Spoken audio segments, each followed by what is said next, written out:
Filmmakers say Wisconsin is one of 10 states that does not offer production incentives to film and television projects. And they say it's one of just 5 states without a film office to coordinate those efforts. A bill introduced Tuesday in the state Senate would change that. It would establish a state film office under the Department of Tourism to manage income and franchise tax credits for film production companies.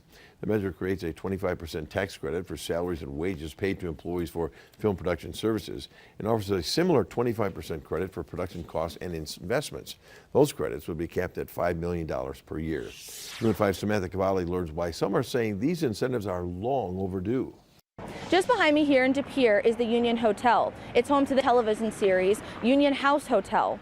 This is written, directed, and produced by local filmmaker Freddie Moyano. He says that a lot of his filmmaking is actually self-funded and through donations, but this new bipartisan bill could change all of that. Freddie Moyano expressing his excitement about the bill and the future of filmmaking in Wisconsin, saying we are heading in the right direction. I'm just looking forward to the future, to perhaps investors, that can help not just us, but folks here in the area in Wisconsin that do a lot of documentaries, have great ideas and creativity.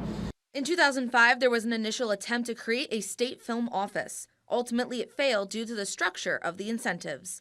Now, State Representative David Steffen of Green Bay is co-sponsoring a new bill with hopes of a better outcome.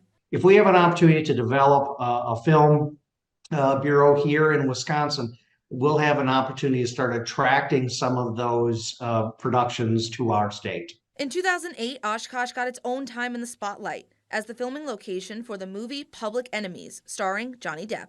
Colin Tremmel with the Oshkosh Chamber of Commerce says the filming of the movie increased tourism and business dollars during that time, drawing more attention to all Oshkosh has to offer. We had numerous people say, oh, wow, you're from Oshkosh, that's where Public Enemies is being shot. Colin says statewide, this is an incredible opportunity to showcase the spaces we have. Having this available and having this as an incentive for production crews to explore more options and more incredible sites that we have in the state is awesome. This bill was just introduced into the Senate yesterday, and there is a lot of bipartisan support for it. The full document of the bill can be found on our website, WBAY.com. Reporting in De Pere, Samantha Cavalli, Action 2 News.